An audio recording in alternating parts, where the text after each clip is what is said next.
On what should have been the happiest day of her life, a poor nurse named Natalie Harmon stood frozen at the altar of St. Brendan's Church in Boston, watching 180 guests whisper behind her back while her groom abandoned her with nothing but a text message. He couldn't even say it to her face. And then, right in the middle of her humiliation, the church doors swung open, and a complete stranger in torn clothes and worn-out boots walked down that aisle, knelt before her, and asked her to be his wife. Nobody could believe what she said next.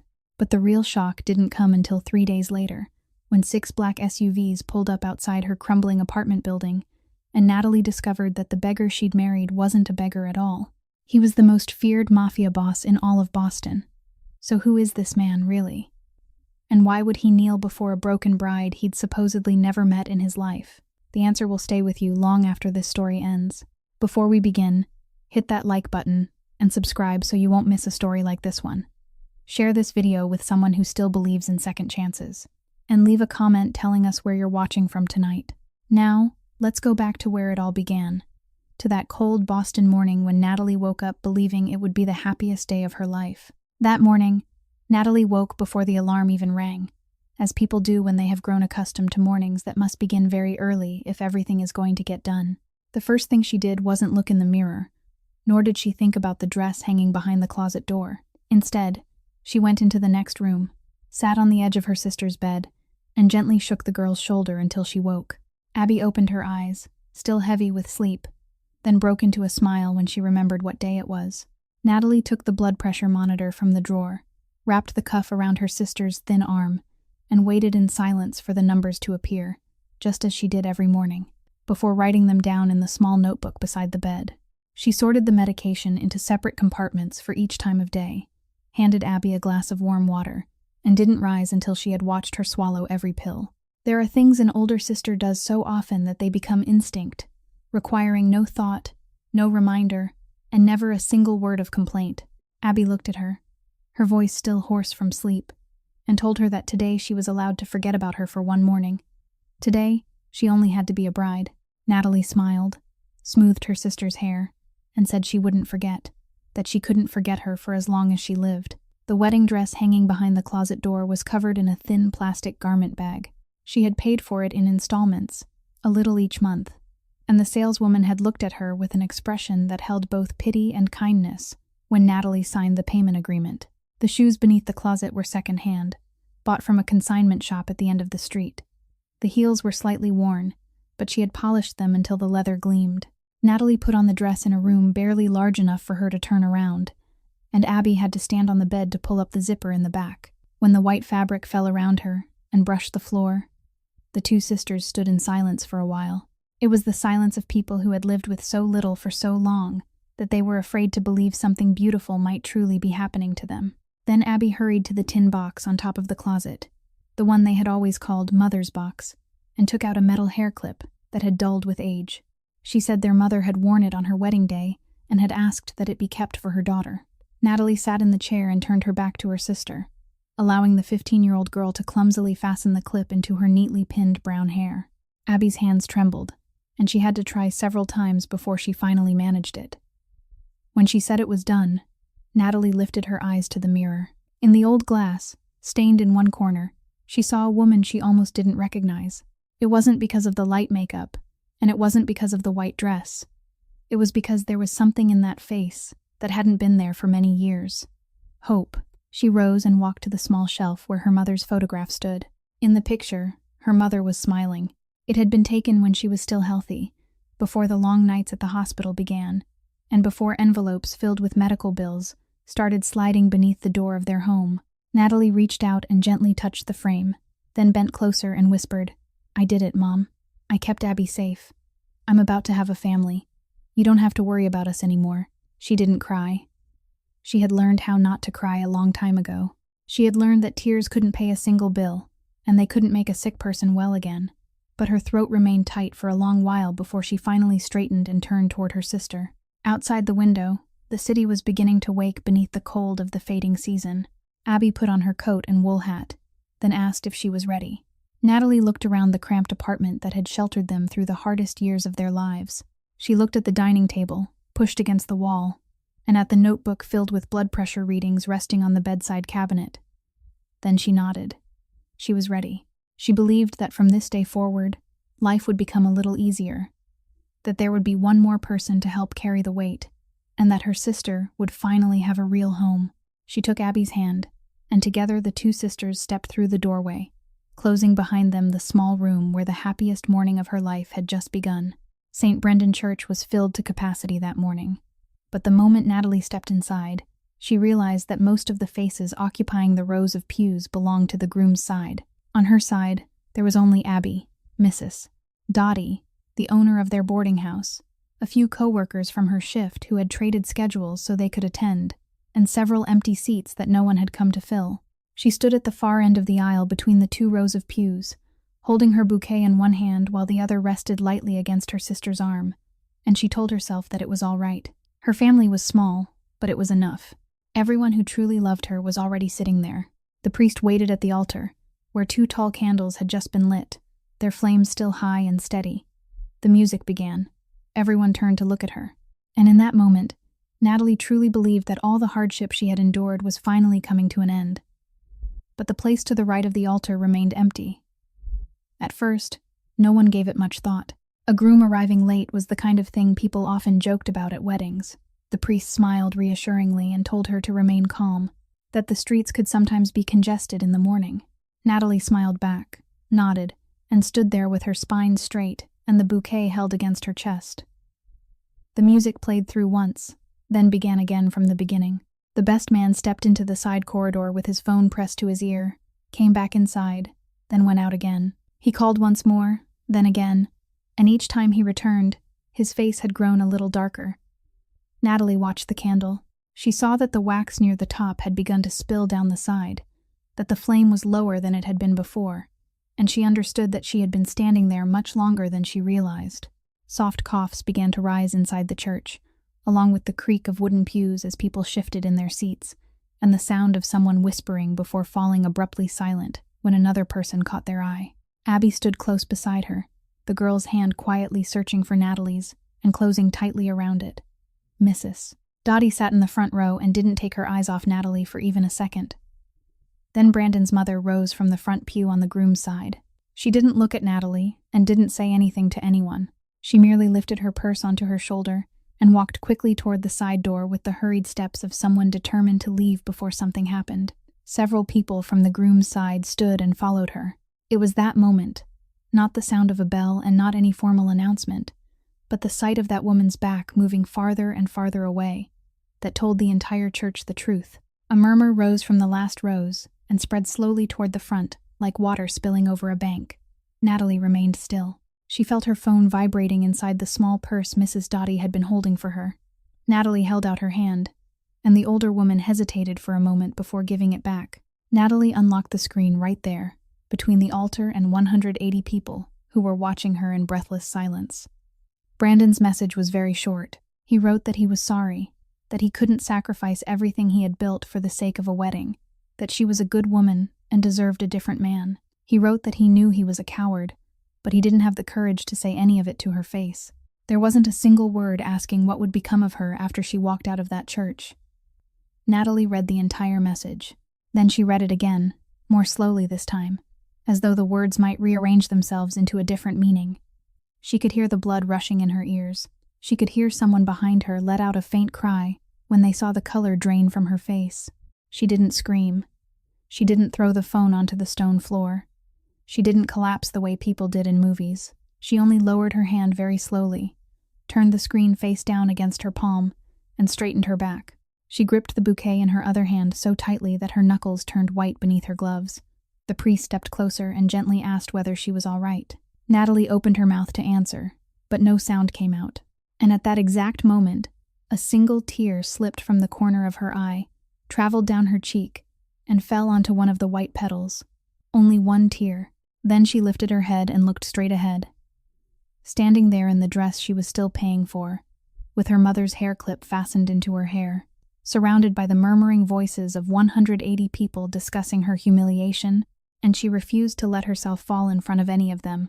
Just as the murmuring swelled to the point where no one could pretend any longer, The two great wooden doors at the rear of the church swung open. They weren't shoved aside in the frantic manner of someone rushing into a place where he had arrived late. They opened slowly and evenly, with the quiet certainty of a man entering somewhere he had every right to be. Morning light poured in behind him, and for one brief moment, all anyone could see was the silhouette of a tall, broad figure standing in the doorway. Then he stepped forward, and the entire church fell silent. The silence descended so suddenly that even the soft crackle of the candles on the altar could be heard. The man wore a coat torn open in a long rip across one shoulder. Its fabric faded so badly that no one could have guessed what color it had once been. The seams of his boots had split, and each step dragged softly across the stone floor. His jaw was covered in rough, uneven stubble. His hair was tangled, and he carried with him the smell of streets, where no one in that church had ever been forced to spend the night. Yet he walked down the aisle without lowering his head. He didn't glance around nervously.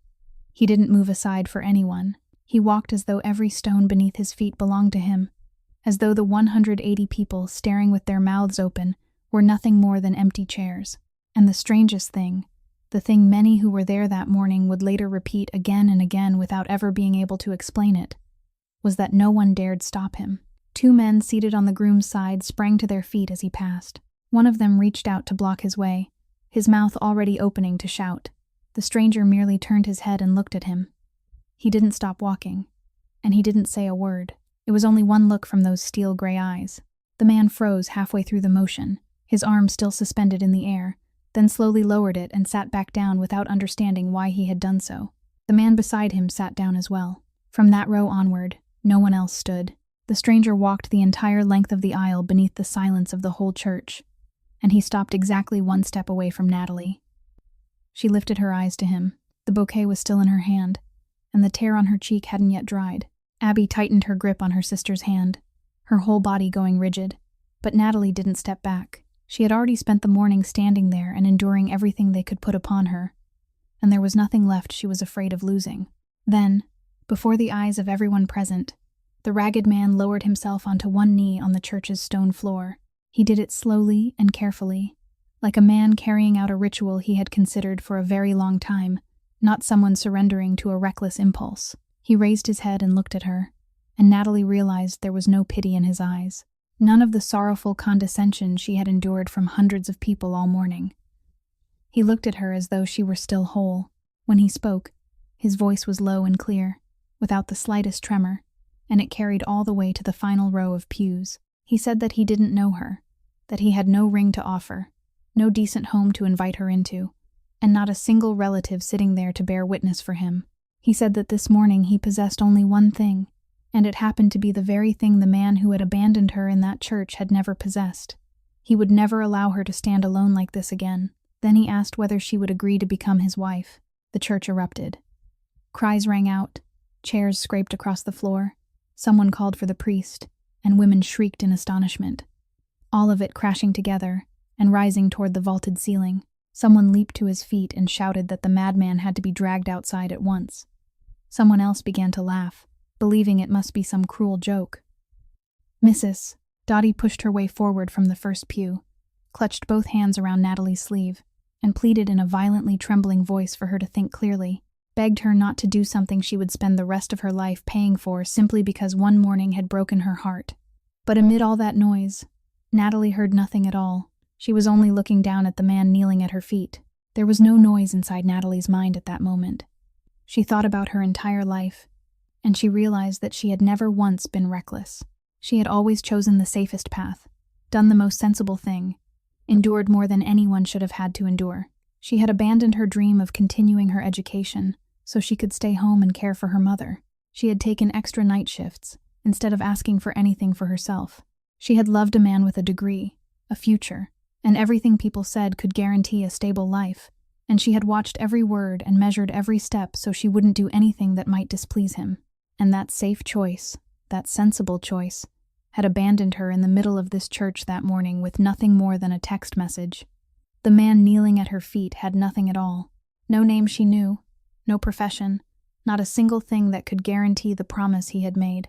But he had walked the entire length of that aisle beneath the eyes of 180 people, without once lowering his head, and he looked at her as though she were still whole, as though the humiliation she had just endured hadn't diminished her in his eyes by even the smallest measure. All morning, everyone had looked at her with pity. He was the only one who looked at her with respect. Natalie drew in a breath. She gently removed Mrs. Dottie's hand from her sleeve, turned to look at Abby for a moment, then lowered her eyes to the man who was still kneeling before her. And she said yes. Only one word. It wasn't loud, but it was clear, and her voice didn't tremble. The church fell silent once again, this time more deeply than before. People turned to stare at one another. Some raised their hands to cover their mouths. Others dropped heavily back into their seats. Mrs. Dottie took one step backward, her lips moving without producing a sound.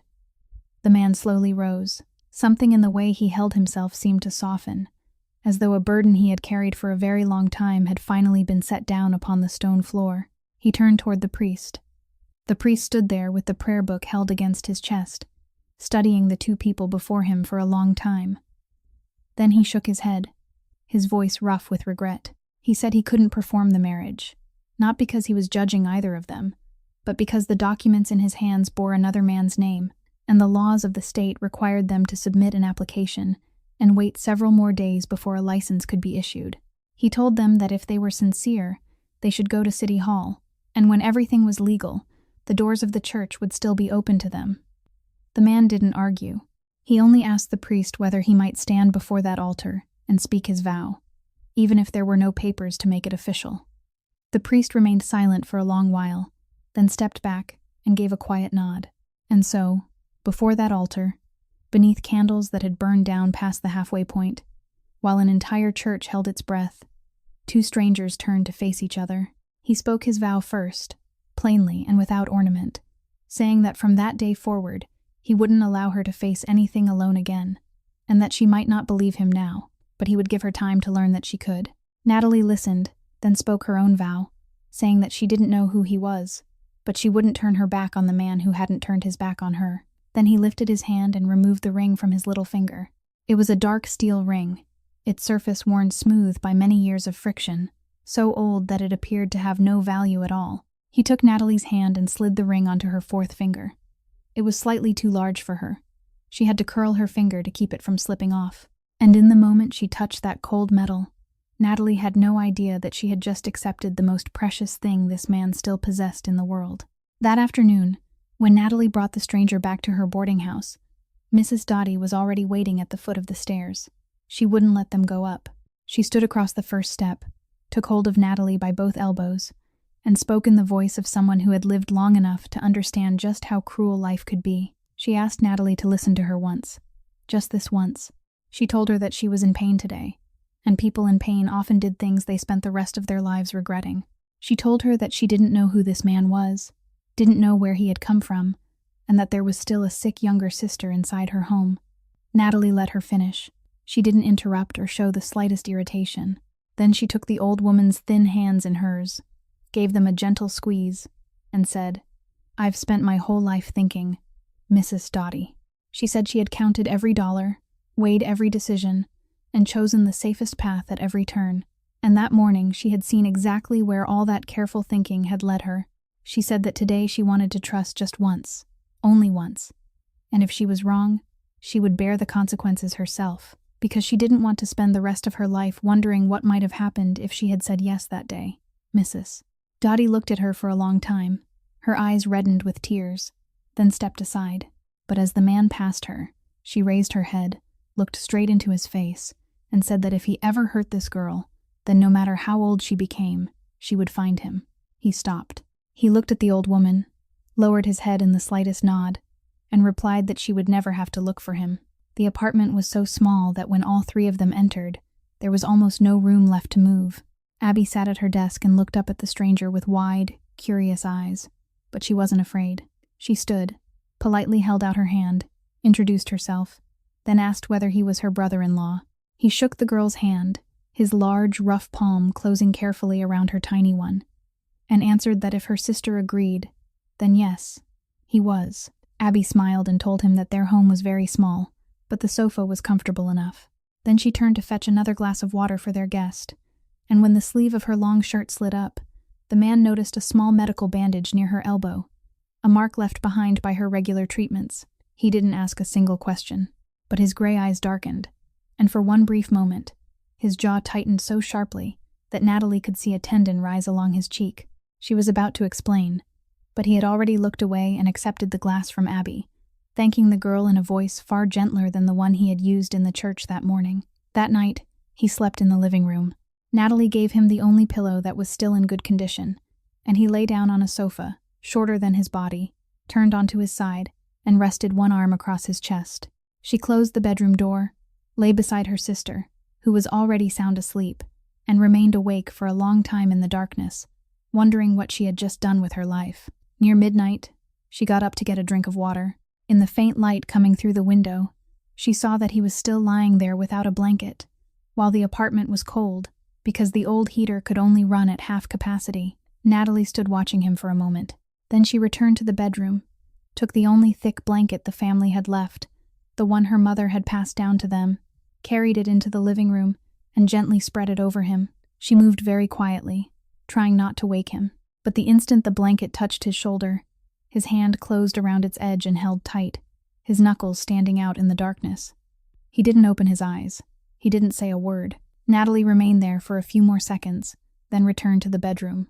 She had no idea that after all those years surrounded by wealth and power, it had been a very long time since anyone had covered that man with a blanket without expecting anything in return. The next morning, Natalie still went to work. She didn't ask for the day off, and she didn't tell anyone what had happened at the church, because bills didn't know how to wait, and a shift couldn't find someone to cover it on its own. Before leaving, she told the man that Abby had a treatment appointment that afternoon, and that if it wasn't convenient for him, he could simply let the girl go by herself as she always did. He only nodded. When the door closed behind Natalie, the apartment was left with only him and the rasping hum of the old heater in the corner. He rose, and the first thing he noticed was the small pile of envelopes lying beneath the mail slot. No one knew when they had been pushed through, and the edges of some had curled from sitting there for days. He bent down and picked them up.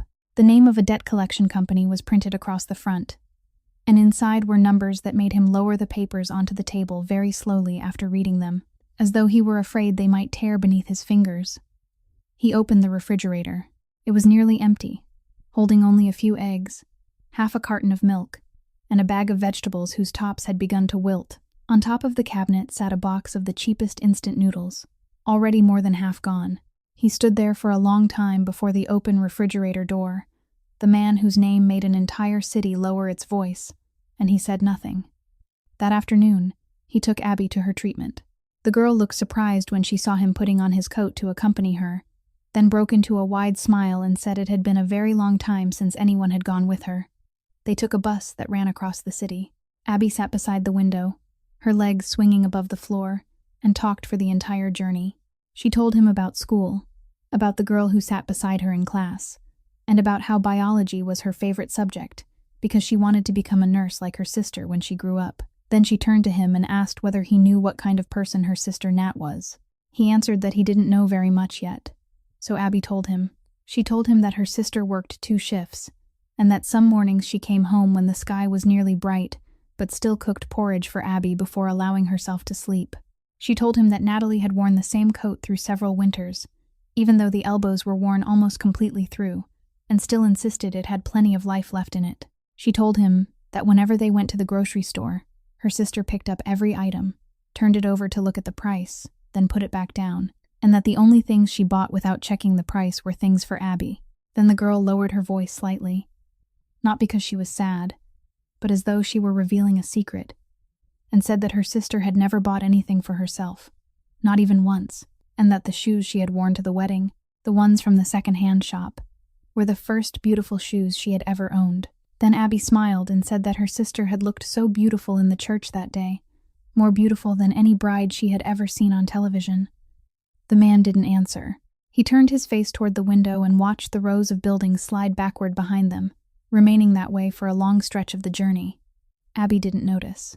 She had already moved on to another subject and was asking whether he liked cookies, because Mrs. Dottie often gave her some. When they arrived, he sat in the hallway and waited throughout the entire treatment.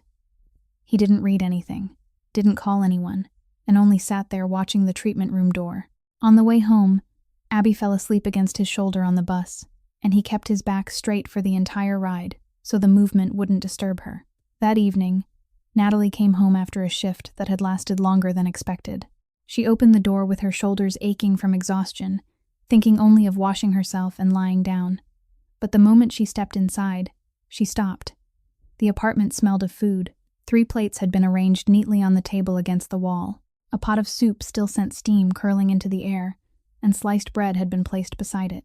Abby was already sitting in her chair, her face glowing with excitement as she announced that her brother-in-law had cooked it and told Natalie to try some because it was delicious.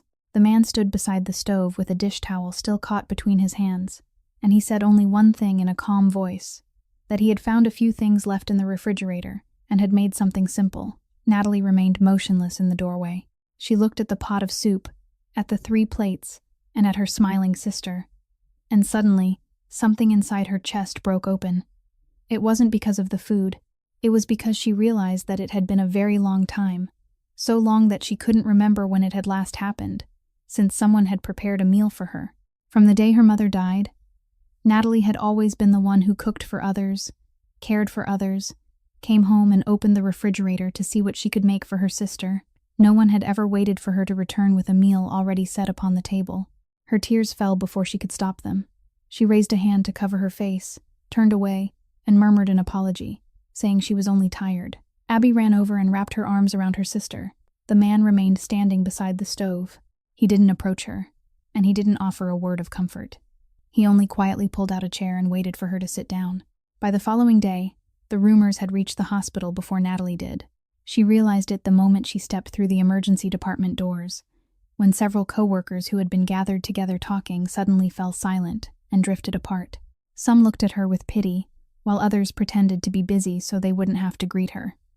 She lowered her head, took over her shift, and worked as though nothing had happened. She changed dressings, checked vital signs, updated medical charts, and reassured an elderly woman who was afraid of needles. Work was the only thing that didn't judge her. Halfway through the shift, the elevator doors opened onto the department hallway, and Brandon stepped out. He was wearing a white coat with a stethoscope around his neck, and walking beside him was Kendall Voss, the hospital director's daughter. Her arm linked through his as though they had been walking that way together for a very long time. The entire hallway seemed to pause. Natalie was standing at the nurse's station with a stack of files in her hands, and there was nowhere she could escape to in time. Brandon saw her. He froze for half a second, his face turning pale, then lowered his eyes and quickened his pace like a man who wanted only to pass through that place as quickly as possible. He didn't say a word. He didn't apologize, didn't explain, and didn't even dare look her in the face. But Kendall stopped. She turned and looked Natalie up and down, with the slow, deliberate gaze of someone who knew perfectly well that she had an audience, then spoke loudly enough for every nurse nearby to hear.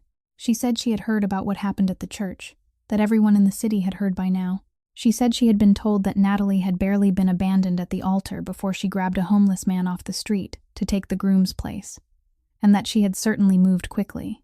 Then she laughed, softly enough that she could later deny having meant anything cruel, and added that perhaps it was only fitting, because some things simply belonged with their own kind. The hallway became completely silent.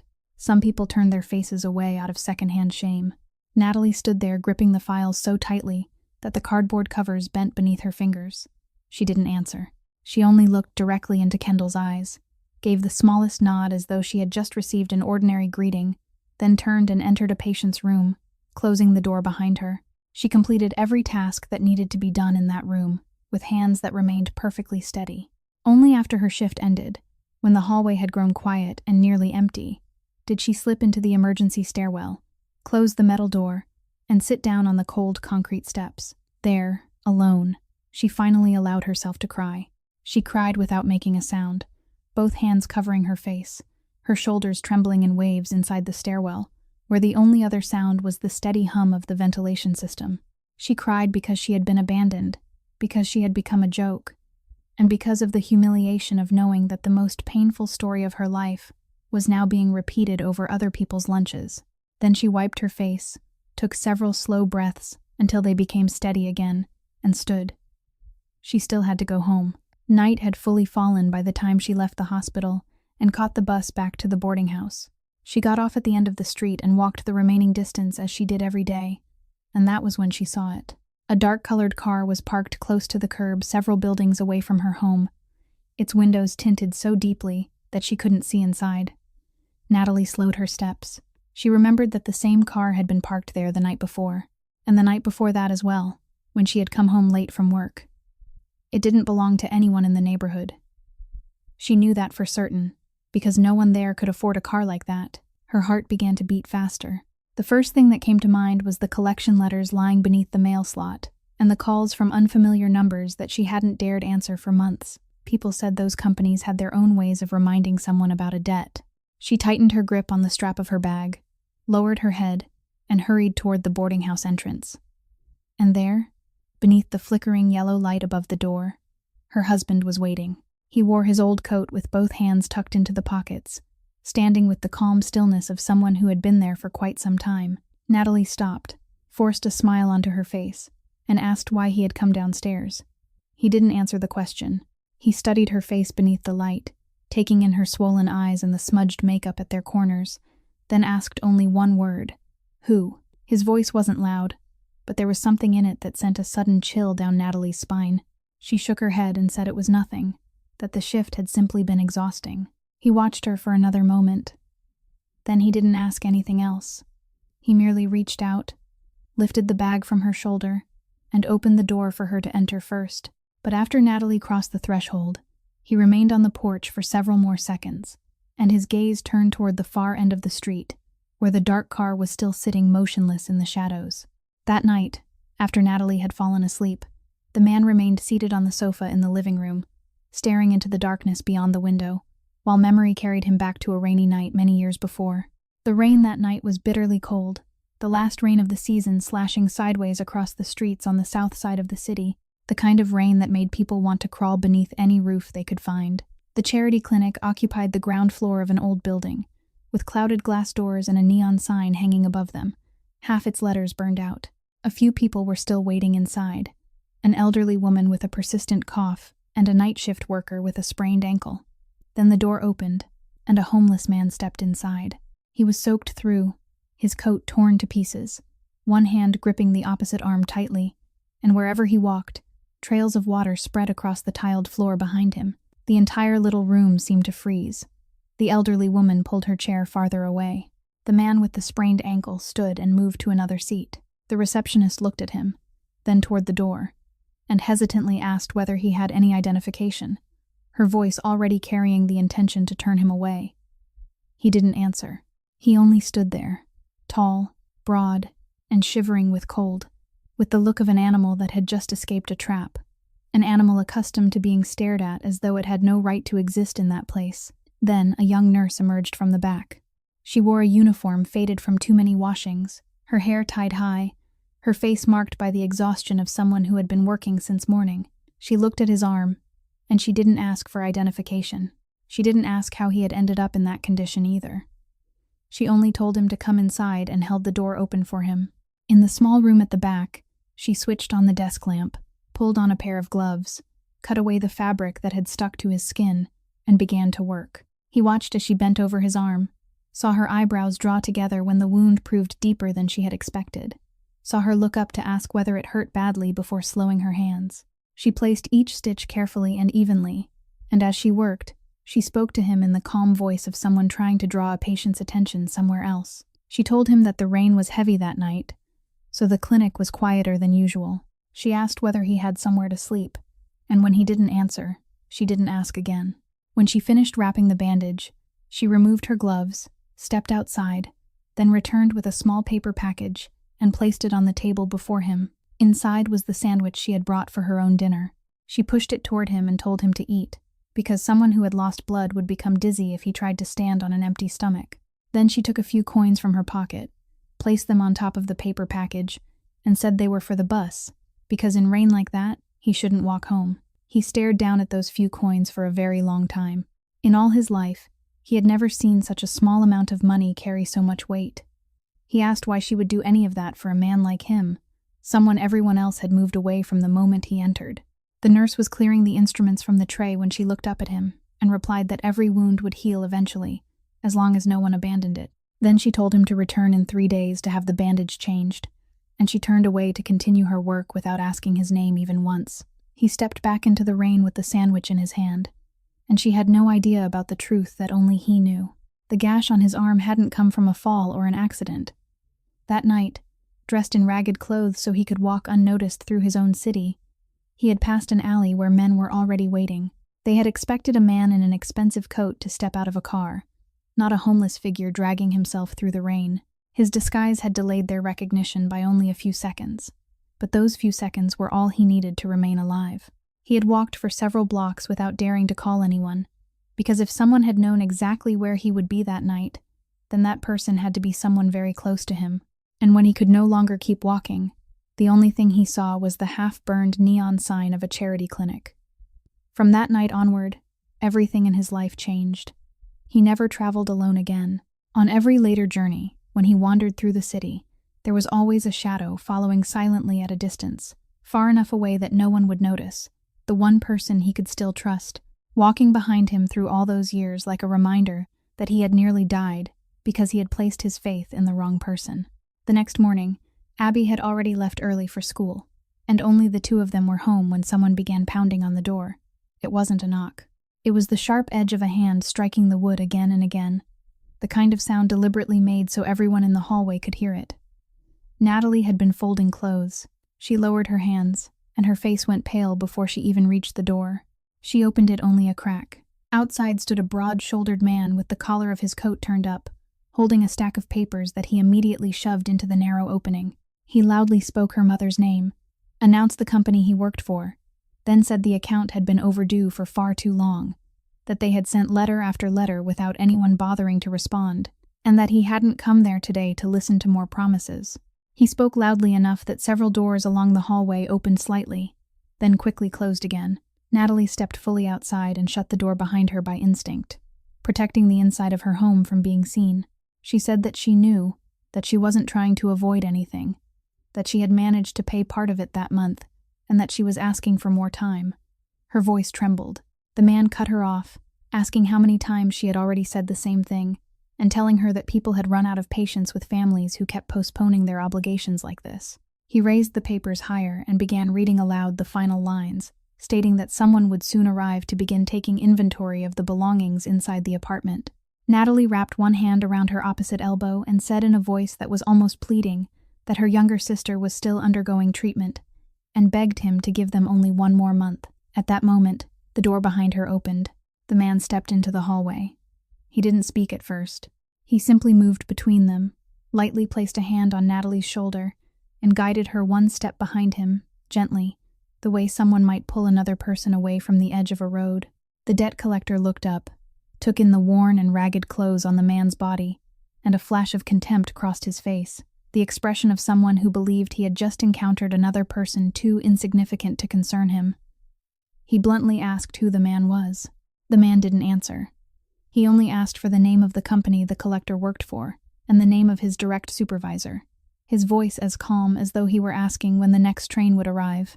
The collector answered by reflex, then hesitated when he realized how quickly he had responded. The man gave a single nod. Then he said, "Go back and tell your employer only one thing. From today on, this family is under protection." Once he had spoken, he fell silent. He offered no threat, and he didn't move even one step closer. He simply stood there and looked at the collector. The man was about to laugh. The smile had barely reached the corner of his mouth when it vanished. He had looked more closely at the face before him, at the faint scar running near the left side of the jaw, and at the steel-gray eyes staring directly into his without blinking. The collector froze. The blood drained from his face so quickly that Natalie could see it happen. The stack of papers trembled in his hand, then slowly lowered. He stammered something she couldn't quite understand, something about not knowing and only following orders from above. The man still said nothing more. The collector stepped back once, then again, lowered his head deeply, turned, and walked straight toward the stairs, moving so quickly that he nearly stumbled on the final step. He didn't say goodbye, and didn't look back even once. The hallway became silent again. Natalie remained there with one hand still wrapped around her elbow, watching the collector disappear beyond the bend in the staircase, without understanding what had just happened.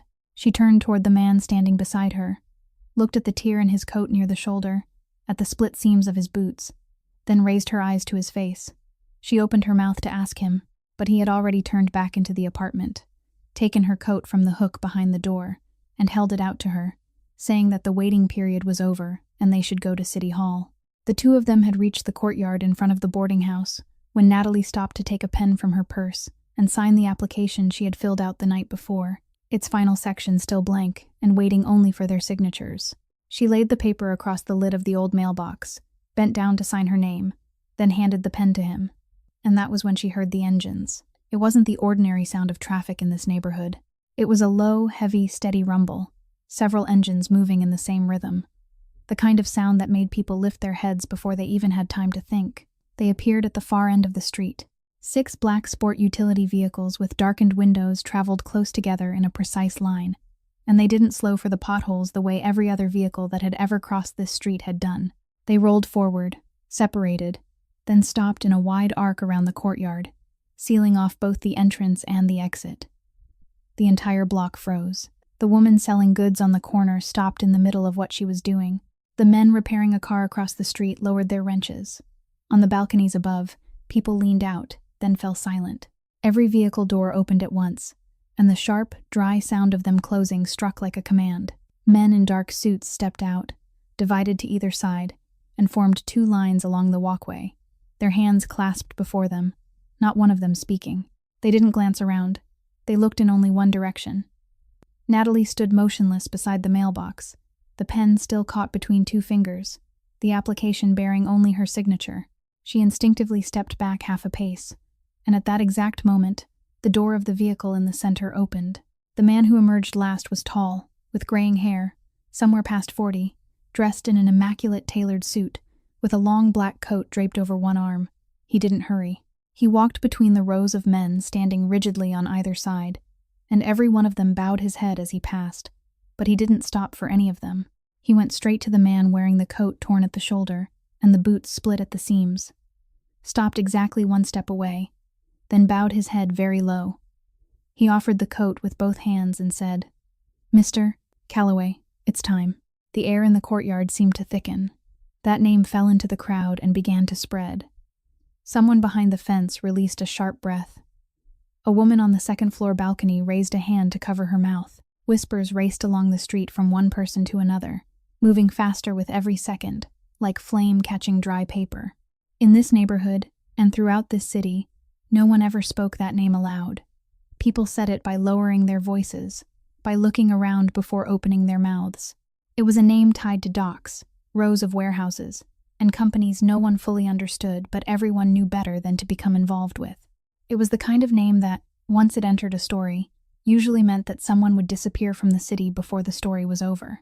And now that name had just been spoken with reverence in the middle of the cracked concrete courtyard of a poor boarding house, directed at the man who had spent the past 3 nights sleeping on a sofa shorter than his body.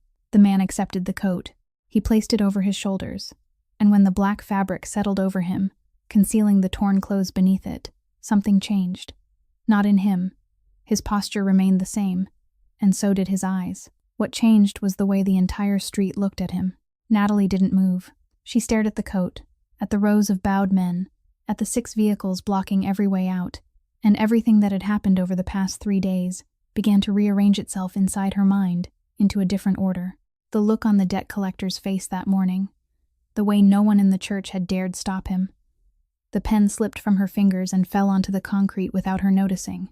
The man named Wade raised his head and cast a quick glance toward Natalie, then lowered his voice and said he was deeply sorry to come at a moment like this.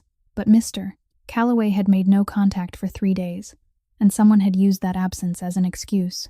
He said the council had been summoned for an emergency meeting that very afternoon, on the grounds that its leader was no longer capable of governing. He added that Mr. Calloway could probably guess who had called the meeting. The man didn't ask a single question. He only turned his head and looked at Natalie, who stood frozen beside the mailbox while the unsigned sheet of paper fluttered in the wind.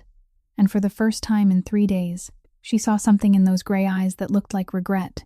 He held out his hand, and Natalie looked at it for a long moment before placing her own in his. She let him lead her to the vehicle in the center. The door closed, and every sound from the street vanished, leaving only the heavy silence of the sealed cabin. The car began to move. She sat close to the door, with both hands resting in her lap. And because she didn't know where to begin, she simply asked who he was. He didn't evade the question. He told her in a calm, even voice, the voice of a man accustomed to speaking of heavy things without needing to make himself sound stronger than he was. He said his full name was Ronan Calloway. He said his father had once led an organization in that city, and when his father died, the burden had been placed upon Ronan's shoulders while he was still too young to understand its full cost. He said he controlled the docks, the warehouses, and the transportation companies, and that for many years he had done it the way his father had before him. Then he said that over the past several years, he had begun changing everything, bringing each part of it back onto a lawful path.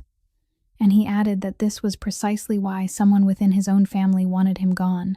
Natalie asked who. He answered that it was his cousin, the man he had trusted more than everyone else combined, the one he had once entrusted with matters he would never have given to anyone else. He said that when he discovered the truth, he hadn't felt anger. He had only felt empty, because from that day forward, he no longer knew whom he could trust. He told her that when a man possessed power and wealth, a fog formed around him. Everyone smiled when they met him. Everyone nodded. Everyone said exactly what they believed he wanted to hear, but not one of them truly saw him. They saw the name, the convoy of cars, and whatever they hoped to take from him, so he began doing something that outsiders would have considered madness if they had known. He put on the most ragged clothes he could find and walked through the very city he held in his hands. He wanted to know how the world treated a man who had nothing, and the answer, he said, was always the same. People looked straight through him. No door opened. No one offered even a greeting. He became invisible, like all those people whom the comfort of others had erased from sight. Then he turned toward her and said that only once had it been different. He said that on that rainy night at the charity clinic, the nurse who stitched the arm of a homeless man without asking a single question about identification, the woman who gave him her own sandwich, had been she. Natalie turned sharply toward him. She stared at him as a faint memory of some distant rainy night began rising in her mind. But before she could speak, he continued, and what he said next was something she had never been prepared to hear. He told her that he had found her not long afterward. He knew her name, where she worked, which neighborhood she lived in, and that she had a gravely ill mother and a young sister. He had known everything for a very long time. Natalie asked why, after all those years, he had never come to her. Ronan was silent for a moment. Then he answered that on that night, someone had been waiting for him in an alley, and he hadn't known who was behind it. He said that when a man like him didn't know where his enemy was standing, anyone he approached would immediately become a target. He said he had stood outside the clinic many times, and every time, he had turned away. He had forbidden himself from going near her, because the only gift he could offer the woman who had saved him that night was the chance to live a life untouched by him. The car passed through an intersection. He looked out through the window and continued speaking, his voice still unchanged. He said he had known the date of her wedding. He had known the man's name and the hour of the ceremony, and that morning, dressed in his ragged clothes, he had stood across the street from the church. He hadn't gone there intending to do anything. He had only meant to watch her walk inside once, see her happy, then turn away and never appear in her life again. He said he had stood there for a long time. He had watched the guests begin leaving one by one. He had seen people gathering on the steps and whispering, and he had understood what was happening inside. Natalie lowered her face. In a hoarse voice, she asked about the car that had been parked at the end of the street for the past several nights. Ronan answered that it belonged to Wade's men. He said that ever since that rainy night, someone had always followed him from a distance, and for the past 3 days, he had reassigned them to watch over her boarding house. He said he knew she had been afraid, and he was sorry he had allowed her to remain frightened for so many nights. Then he added very softly that the entire city knelt before his name, but she was the only person who had ever bent over his wound when she had no idea who he was. The car didn't take her home. Ronan said he had to go to the place where the council was meeting, and he didn't want to leave her alone at the boarding house now. Natalie didn't object. She went with him because she needed to see with her own eyes what she had just stepped into. The car turned into a harbor district on the eastern side of the city, passing long rows of warehouses and cranes, standing motionless like the spine of some enormous animal, then stopped in front of a low office building with a dark glass facade and no sign except the numbers marking its address. The door opened, and Natalie followed him inside. The first thing she noticed was the silence. The corridor was long, the stone floor polished, and men were already standing in wait along both sides. They were nothing like the security guards she had seen at the hospital. They stood straight with their arms at their sides and no expression on their faces, and as Ronan passed, every one of them bowed his head at the same time. No one greeted him aloud. No one stepped closer. The entire corridor seemed to hold its breath with every step he took. Natalie walked close behind him in her faded coat and the flat shoes of a nurse who had just finished her shift, feeling like someone who had wandered into the wrong scene from another person's life. They entered a large conference room. Nearly a dozen people were already seated around the long table, most of them middle-aged men, with several whose hair had already turned gray. The tension in the room was drawn tight as a wire. When the door opened, and Ronan entered with the black coat over his shoulders, several men sprang from their chairs so quickly that the chairs toppled backward.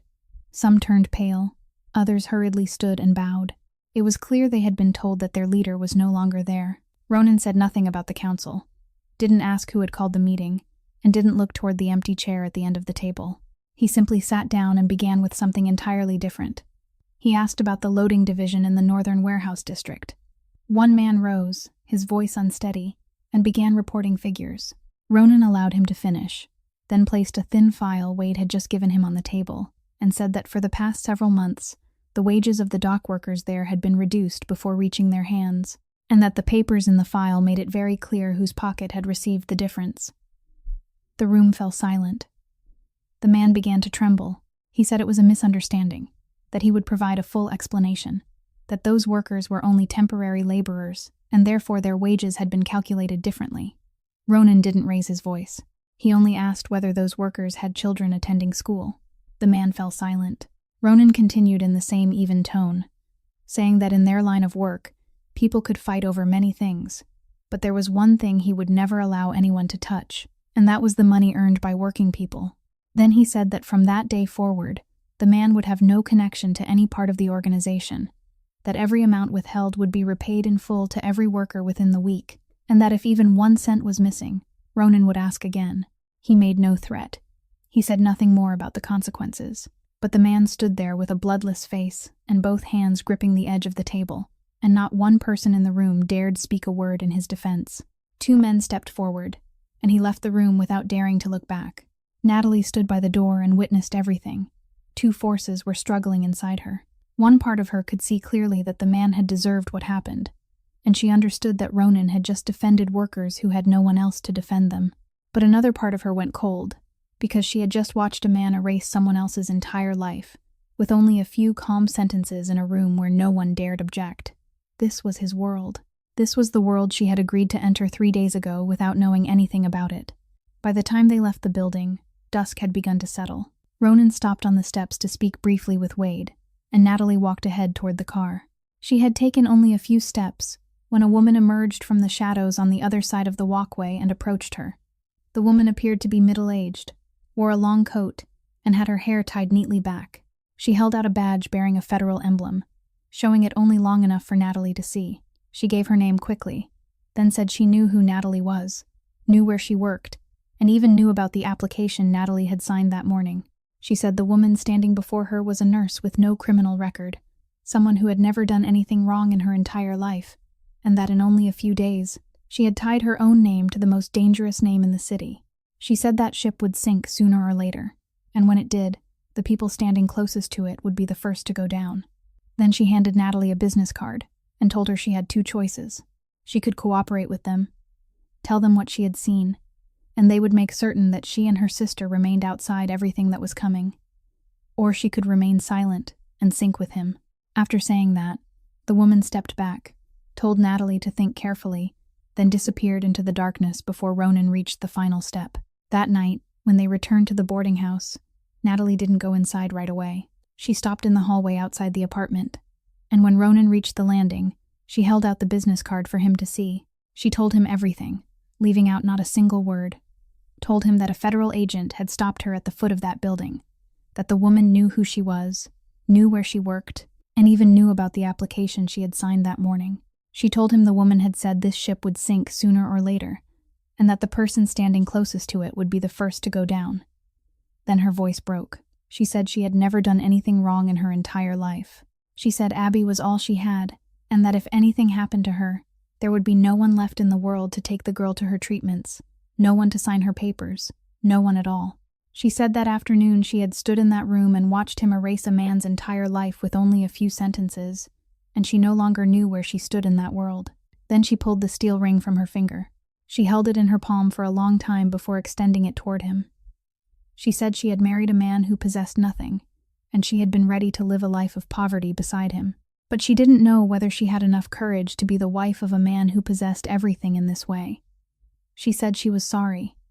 Ronan looked at the ring resting in her palm. He said nothing through a silence so long that Natalie could hear water dripping from the broken faucet at the far end of the hallway. He didn't stop her hand. He didn't offer a single word meant to persuade her. Then he reached out and took the ring, but he didn't place it back on his little finger as she expected. He only held it between two fingers, turning it slightly as he studied the dark metal worn smooth beneath the hallway light. And then he began to speak in a voice unlike any Natalie had ever heard from him before. It was lower, slower, and in places it faltered slightly. He said the ring had belonged to his mother. He said his mother had once been a nurse. She worked night shifts at a small hospital on the south side of the city for very little pay, and she met his father one night when men carried him into the emergency room with a wound he shouldn't have survived. She saved his life. She didn't know who he was, and she didn't ask. Ronan said his mother had always told the story in one simple sentence, that there had been a human being on the operating table who needed help, and that was all. Then, he said his father returned to find her, married her, and pulled her into a world she had never been prepared to enter. He said he still remembered his mother sitting by the window and waiting late into the night, remembered the telephone calls that came after midnight, remembered the times she had been forced to move to another house without being allowed to tell anyone where she was going. He said she had lived that way until the end of her life, in a large house without a single friend, and she died while he was still a boy. His father hadn't been there that day. He had been occupied with his work. Ronan said the only things his mother left him were that steel wedding ring, which she had worn throughout all those years even though their house lacked nothing, and one final warning. She had taken his hand and told him not to become his father. He stopped. The hand holding the ring tightened slightly. Then he continued, saying that through all those years, he had worn the ring on his little finger as a reminder, and he had never imagined there would come a day when he would give it to anyone. Not until that morning in the church, when he saw a nurse standing with her back straight in the middle of her humiliation, and he had removed it without giving himself time to think. Then he raised his eyes to her and said in that subdued voice that now he was standing there, watching another nurse return his mother's ring because she was afraid of the world into which he had been born, and it felt as though he were watching the same story happen all over again. He said he didn't blame her. He said that if his mother had dared to return that ring and walk away, perhaps she would have lived a different life, and perhaps she wouldn't have died in such loneliness. Natalie stood there with tears running down her face, and she didn't wipe them away.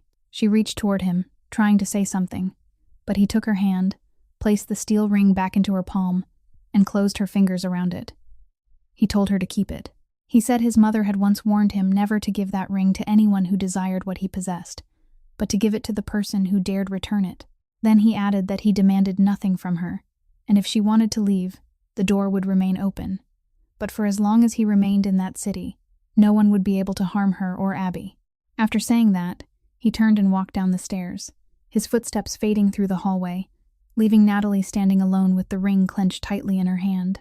The days that followed passed in an uncertain state that neither of them dared to name. Natalie remained in the old apartment, still rising early to prepare her sister's medication, still taking the bus to her shifts. Ronan no longer appeared outside her door. He didn't call or send a message. But the dark car remained parked at the end of the street every night, and now she knew why it was there. She didn't put the steel ring back on, but she didn't hide it away either. She kept it in the drawer beside her bed, and on some nights, after lying down, she would reach over, open the drawer, and look at it. Then, one night in the middle of the week, everything collapsed. Abby complained of feeling tired just after dinner, saying that her body felt heavy and that she only wanted to lie down for a while.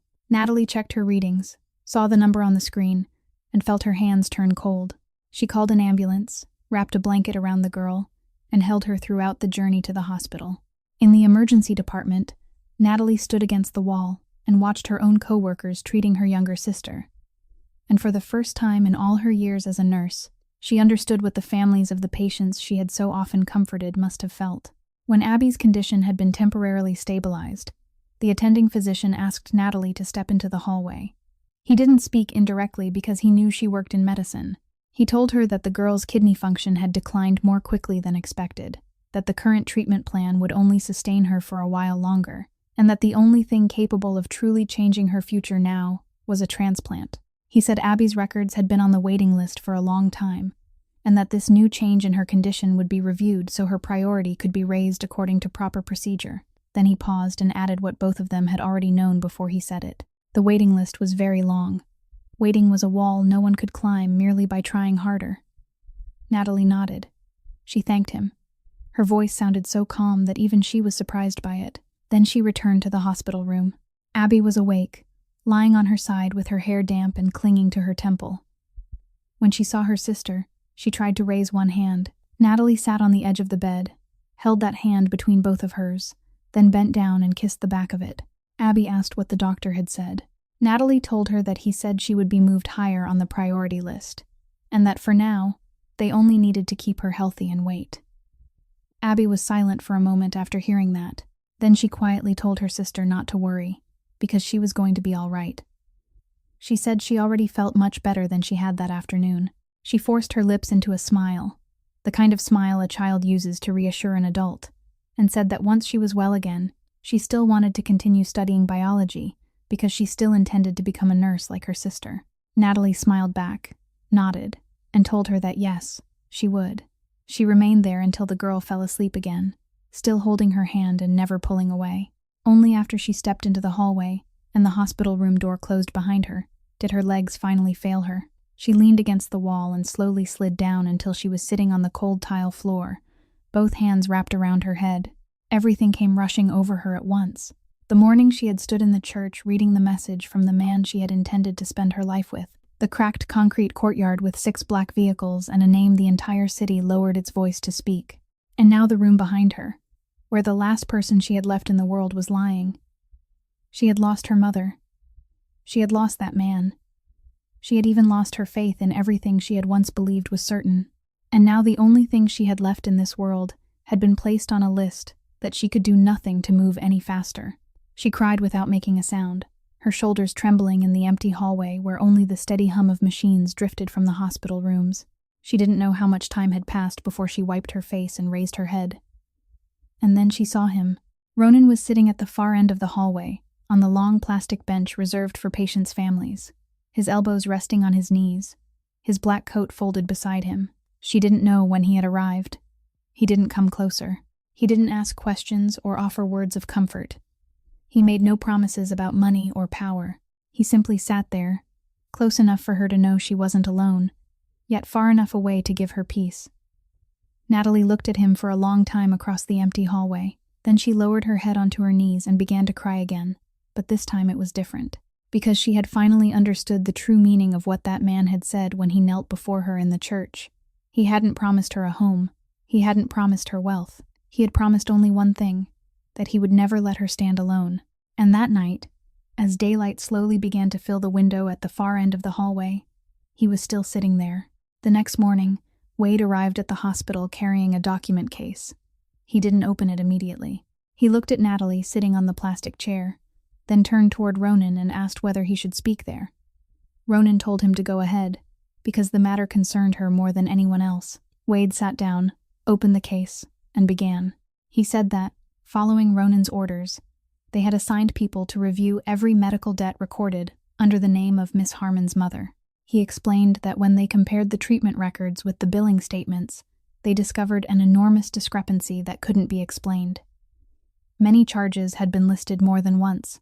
Many services had been billed even though there were no corresponding orders in the medical records. Wade said the debt should have been only a small fraction of the amount her family had been forced to carry for all those years. Natalie's head snapped up. She said she had personally signed every one of those papers. She said that during the final months of her mother's life, she had sat in the hospital hallway every night, and whenever someone brought her another form, all she knew to do was sign it, because she believed that was the price she had to pay for her mother to live one more day. Her voice caught in her throat. She said she had spent her entire youth paying that debt in installments. Wade lowered his head and said he was deeply sorry, and that she wasn't the only one. He said there were dozens of similar files, and every one of them involved the same group of patients, people without good insurance, without lawyers, and without anyone who could question what was being done to them. Then he continued, saying that the excess money had been moved through several layers of intermediaries, disguised as medical service contracts, before eventually flowing into a company registered in the suburbs, a company that was nothing more than an empty shell. Wade stopped. He removed a sheet of paper, placed it on the table before Ronan, and said that this same company had made a payment that year to the men who had been waiting for him in the alley on that rainy night. The entire hallway fell silent. Ronan picked up the paper. He read it very slowly. Then he set it down and asked who was behind the company. Wade answered that they had been forced to trace it through 3 separate layers, but in the end, they had found the name. Then he spoke the name of Ronan's cousin. Ronan said nothing for a very long time. He sat motionless, with his hands clasped together, and his eyes lowered toward the tiled floor.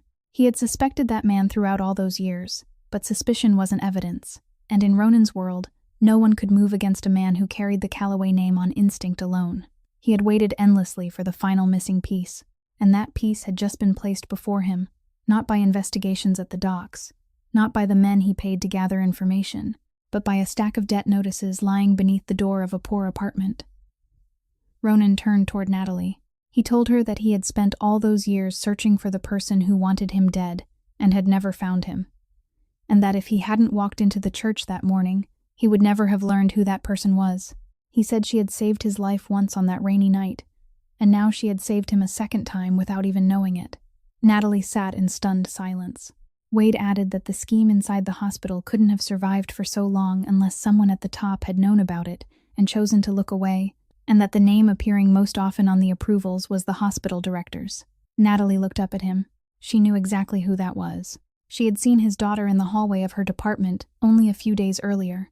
Then Ronan turned to another matter. He told Wade that Abby's records needed to be transferred to the finest transplant center in the city, and he emphasized that everything had to follow proper procedure, every step of it, with no interference of any kind in the waiting list. He said the order of that list belonged to the doctors and to the other children who were waiting just as Abby was, and no one was permitted to touch it.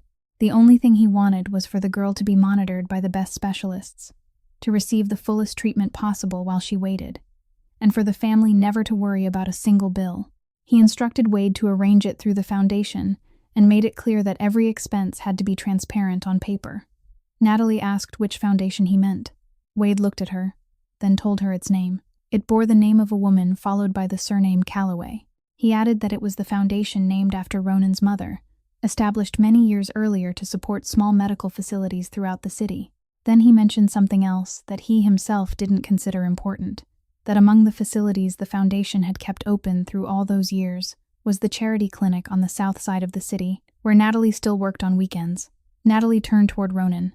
She remembered all the times the clinic had believed it would be forced to close because its funding had disappeared, only for an anonymous donation to arrive at the last possible moment. She remembered how everyone used to joke that there must still be some saint left in the world. She opened her mouth, but no words came. Ronan only said quietly that he had promised his mother her name would never be connected to the things his father had once done, and that he had kept that promise in the only way he knew how. In that world, no secret stayed hidden for long. All Wade had to do was assign someone to trace the flow of money through a shell company, and somewhere at the other end, someone would realize that a forbidden trail had been touched, and that man immediately understood that his time had run out. He didn't wait for the evidence to be placed before the council. He struck first. That afternoon, an internal order was issued through the organization's system, bearing the correct familiar code and the proper sequence of authorization that everyone had always obeyed. Its contents appeared entirely ordinary, directing several security units back to the harbor district to reinforce operations for a shipment arriving late. Among the positions withdrawn was the team watching the hospital where Natalie was working the night shift. No one noticed anything suspicious. The order had been signed in the name of someone who still possessed the authority to sign it. By the time Wade recognized the coincidence and called for a separate verification, it was nearly 10 o'clock at night, and the gap in protection had already lasted more than an hour. Natalie finished her shift late that night. She walked through the hospital gates, pulling her collar higher against the cold wind, her phone in her hand as she prepared to call Abby in the ward on the other side of the building and wish her good night. A car pulled close to the curb directly in front of her. The door opened. 3 men stepped out, and one of them called her by name in the chillingly polite voice of someone who had prepared every word in advance. He said someone wanted to speak with her, that no one would harm her, and that she should go with them if she didn't want anything to happen there, directly outside the hospital gates, where many people were still passing by. Natalie froze. She looked around. The street was empty. She thought of Abby lying upstairs, less than 100 steps away. And she got into the car. The call reached Ronan near midnight. He was in the harbor office with Wade and several other men, surrounded by files that had already been organized for presentation to the council the following morning. He answered the phone. On the other end was his cousin's voice, warm and unhurried. The same voice Ronan had heard since they were 2 boys running through the backyard of their grandfather's home. The man exchanged a few pleasantries, then said that Ronan's wife was sitting beside him, that she was unharmed, that no one had touched a single hair on her head, and that everything would remain peaceful if Ronan agreed to sit down and settle matters with him properly. He gave an address, an abandoned warehouse at the far end of the old harbor district. He said Ronan would come alone, bring no one with him, and carry signed transfer documents. He said he only wanted what should have belonged to him from the beginning, and once he had it, he would have no further reason to concern himself with a nurse. Then, he ended the call. The entire room became silent. Wade rose, already preparing to speak, but stopped, because every person in that room saw something that night they had never witnessed in all their years of following this man. Ronan remained standing without any change in his expression, but the hand resting on the table slowly closed into a fist, and that fist began to tremble. It took him a moment before he could open it again. Wade said he would deploy men, that within half an hour he could have enough people surrounding the entire Old Harbor district. Ronan shook his head. He said that if even one vehicle belonging to the organization appeared there, his cousin would know immediately, because the false order issued that afternoon had proven that the man still had informants among their people. He said he would go alone and unarmed, exactly as the man demanded. Wade objected, saying that would be the same as walking willingly to his death. Ronan didn't answer that. He only said that his father had taught him one rule, that a man who held power must never allow others to see him sacrifice anything for another human being. Then he said his father had been wrong, and that was precisely why his mother had died alone. After that, he did something no one in the room expected. He took out his wallet and removed a business card with slightly curled edges, the card Natalie had given him in the boarding house hallway that night, and which he had kept. He dialed the number. The woman on the other end answered after the second ring, her voice still heavy with sleep. But the instant she heard him give his name, she became fully alert. Ronan said he possessed what she had been searching for all these years. He told her about the medical billing fraud, the shell company, the payments, and the name behind all of it. He said every original document was inside the safe in that office, and that he would surrender everything, without withholding a single page, including the pages bearing his own name. The federal investigator asked what he wanted in return. Ronan was silent for a moment, then answered that he wasn't negotiating. He only gave her the address of the warehouse at the far end of the Old Harbor district, told her the appointed time, and said that an innocent woman would be held there that night, and that she had exactly one chance to bring her out safely. What the other man hadn't accounted for was that even at the lowest level of that world, where nameless people performed small jobs simply to survive, there were ears and there were mouths. That night, a message reached Wade's private number from an unknown caller. The sender didn't identify himself. He only wrote that someone had just ordered him to guard a place at the far end of the Old Harbor district, that he had heard people saying, "Mr."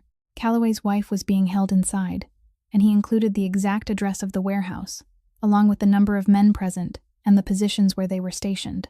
Wade called back, and the voice on the other end belonged to a man breathing heavily, speaking so quickly that his words almost ran together. He said he didn't want any part of this, that he was only a man hired to collect debts. Then he added one sentence, and the moment Wade heard it, he knew exactly who the man was. He said that several days earlier, he had gone to a boarding house and shouted at a young woman there, and then a man had stepped outside and looked at him. He said that ever since that day, whenever he closed his eyes at night, he saw those eyes. He said he didn't have the courage to face that gaze again one day, while knowing he had remained silent. Then he ended the call, and Wade never tried to contact him again. The warehouse at the far end of the Old Harbor district was almost completely dark. illuminated only by a few bare bulbs hanging from the ceiling and casting pools of murky yellow light below. Natalie sat on an iron chair in the middle of the open space. Her hands weren't tied, but two men stood on either side of her. No one touched her. They simply left her sitting there in the cold of the abandoned warehouse and waited. Near 1 o'clock in the morning, the great eastern door rolled upward. Ronan entered alone. No car, no one following him. Not even the black coat. He walked into the center of the warehouse with his empty hands resting at his sides, moving slowly and evenly, with the same measured stride Natalie had first seen in the church that morning. His cousin stood waiting in the middle, holding a stack of documents. He smiled and opened his arms as though welcoming a brother he hadn't seen in years, saying that he had known Ronan would come, that he understood him better than anyone else in the world. Ronan didn't return the greeting. He only swept his gaze around the warehouse once, very quickly, then said that his cousin had been preparing for this night for a very long time. The man answered that he had, far longer than Ronan imagined. Ronan nodded, then continued in a voice so calm that it sent a chill through everyone who heard it, saying that his cousin had spent all those years preparing, while Ronan had needed only a few days to learn where he would do it, when he would do it, and how many men he had stationed outside. The smile on his cousin's face stiffened. He glanced quickly toward the door. Ronan took another step forward and said that the false order issued that afternoon had been a clever move, but it had also shown him exactly how many of his cousin's informants remained inside the organization and who had signed the order. His cousin shouted at him to hand over the documents. Ronan didn't. He walked around him, went directly to the iron chair, and stood in front of Natalie with his back toward her, shielding her from every man inside that warehouse. Then he spoke, not loudly, but every word carried clearly through the empty space. He said that if his cousin wanted the name, the docs, and everything bearing the Calloway name, he could take it. But the woman sitting behind him wasn't part of any exchange. Not now, and not ever. His cousin demanded to know whether Ronan understood the position he was in. Ronan answered that he understood it perfectly. Then he added that there was one thing his cousin should know before doing anything else. Ronan hadn't come there alone, no matter what he believed.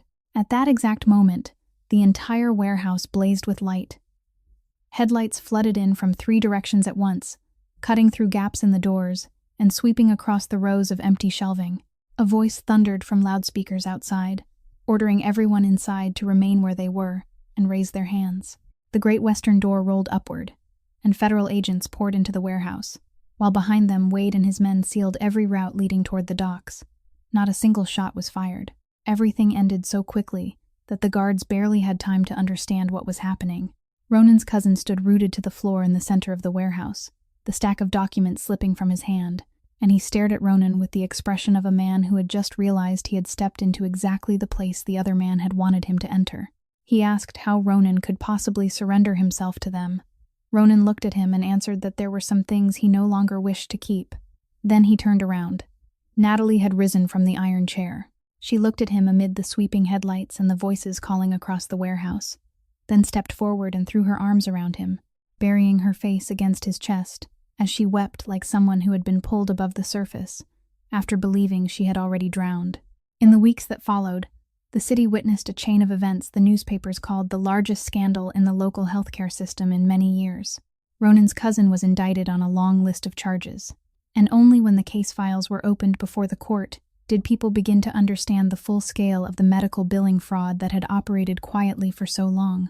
Dozens of families were contacted so their bills could be reviewed, and most of them were people just like Natalie and her mother, people without good insurance, without anyone to question the charges, people who had known nothing except to lower their heads and sign every paper placed before them.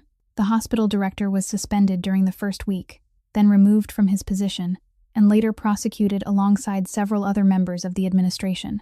Kendall Voss disappeared from the hospital corridors, and the department chief position that had once been dangled as a reward no longer existed, because the entire department was restructured. Brandon Pierce continued working for a while, but his name had become tied to the scandal in a way no future job application could erase. As for Ronan, he kept the promise he had made that night. He surrendered every document, including the pages bearing his own name. There were meetings with attorneys and federal agents that lasted from morning until evening, and there were parts of the organization's past he couldn't simply dismiss by claiming he had been innocent. He made no attempt to do so. One afternoon, as the two men stood in the corridor of the harbor office building, now missing more than half the people who had once lined its walls and bowed their heads. Wade asked whether it had been worth it, whether Ronan understood that he had dismantled with his own hands what his father had spent a lifetime building. Ronan looked toward the motionless cranes beyond the docks and answered that his father had solved everything with his fists. While Ronan wanted his future children to be able to speak their father's name without lowering their eyes to the ground, he said nothing more, and Wade asked no further questions. Then, on a morning at the beginning of the season, the hospital called. A donated organ compatible with Abby had become available, and according to the proper order of the waiting list, it was her turn. After ending the call, Natalie stood motionless in the hallway of her department, still holding a medical chart, and she had to lean against the wall for a while before she could continue walking. The surgery took place the following morning. Before they wheeled her away, Abby held her sister's hand and told Natalie not to sit outside for too long, that she had to eat breakfast. Natalie nodded and promised, then watched the doors close. She didn't eat breakfast. She sat in the hallway and waited. And time passed during those hours in a way only people who had once sat in that place could understand. That afternoon, a nurse came out and said the operation was progressing well. Near evening, the surgeon emerged, lowered his mask, and said that everything was stable, that the kidney had already begun functioning, and that Abby would soon be transferred to recovery. Natalie sprang to her feet. She thanked him in a voice that was barely audible, then turned around, and she saw him. Ronan was sitting at the far end of the waiting area, in the same place where he had sat that night in the emergency department hallway. His coat lay beside him, his hands were clasped together, and on the small table before him sat a cup of coffee that had gone cold long ago. She asked when he had arrived. Wade, standing nearby, quietly answered for him that Ronan had been there since before they wheeled Abby away. Ronan rose, and said only that he hadn't wanted her to wait alone. Natalie walked toward him and fell into his arms in the middle of that hallway, the same place where only weeks earlier she had sat on the tiled floor believing she had lost everything. During that same month, the Foundation's attorneys completed their review of the debt recorded under her mother's name. The fraudulent charges were removed according to the law. The remaining balance was negotiated openly with the hospital. Every line of the paperwork was made transparent, and the envelopes that had once slipped beneath the door of that small apartment never appeared again. He came late one afternoon, just as Natalie was leaving the hospital after her shift. He was waiting outside, without his white coat, his face unshaven, looking like a man who hadn't slept properly in many nights. He called her name. Natalie stopped, and she didn't seem surprised, because she had already heard that he had tried several times to see her. Brandon began to speak, his words faltering, saying that he knew he had no right to stand there. Then he told her the one thing he had never dared tell anyone all this time. He said that on that morning, he hadn't been at home, nor had he been far away. He had been sitting in his car exactly 2 blocks from the church. He had sat there for a very long time, watching the clock on the dashboard move forward little by little, holding his phone with the message he had written the night before, still waiting on the screen. He said he had opened the car door 3 times, intending to get out and walk to the church, and all 3 times, he had closed it again. Then he pressed send. When he reached that part, his legs gave way beneath him, and he dropped to his knees on the sidewalk in front of her, while people leaving work moved past them. He said he was sorry, that he had lost everything, and that he now understood the first thing he had lost was her. Natalie looked at him. There was no anger left inside her, and that surprised her a little. She told him to stand up and not kneel in the middle of the street like that. Then she said he didn't owe her an apology. She said that morning had taken many things from her, but it had also shown her something she might never have discovered in an entire lifetime if she had married him. She told him that what he had truly run away from that day wasn't a wedding, and the question he needed to answer wasn't one he owed her, but one he owed himself, whether that morning he had run away from the church, or from the man he hadn't been brave enough to become. After saying that, she was silent for a moment. Then she told him that she sincerely hoped he would find the answer, because a person who carried that question inside him forever would never be able to live in peace. Brandon raised his eyes to her, and he couldn't say anything else. Perhaps he had prepared himself for every possible reaction, for accusations, for bitterness, even for being told to leave. He hadn't prepared himself to be spoken to with such kindness. Natalie adjusted the strap of her bag on her shoulder. She said goodbye to him in the same calm voice she used with patients being discharged from the hospital, then walked past where he was still kneeling and headed toward the car waiting at the end of the street. She didn't look back even once. And when she got into the car, the man sitting inside didn't ask her a single question about what had just happened. He only held out his hand, and she placed hers in it. Many months later, on an early autumn morning, the grounds behind the charity clinic on the south side of the city were cleaned from end to end, and several rows of wooden chairs were arranged beneath the open sky. The clinic had changed almost beyond recognition. It had new walls, a new roof, 2 additional examination rooms, and a waiting area with enough seats for the people who arrived before sunrise. The old neon sign with half its letters burned out had been replaced by a bright, clear sign that could be read from the far end of the street. The wedding that day was so small that someone passing by might not even have realized a ceremony was taking place. There were no cars, no men in suits standing guard on either side, and no name spoken in a lowered voice. There was only Mrs. Dottie in the front row with a handkerchief already waiting in her palm, several of Natalie's former co-workers from the emergency department, a few volunteer doctors who still worked weekends at the clinic, and Wade, standing at the end of the last row, for the first time in all those years without having to guard a door for anyone. In the small room inside, Abby helped her sister prepare. The girl had grown a little taller. Her complexion was healthy and rosy, and she moved around the room talking without pause about how she was studying for her entrance examinations, so she could apply to nursing school the following year. Then she took out the familiar tin box, lifted the lid, and removed the metal hair clip that had faded with time.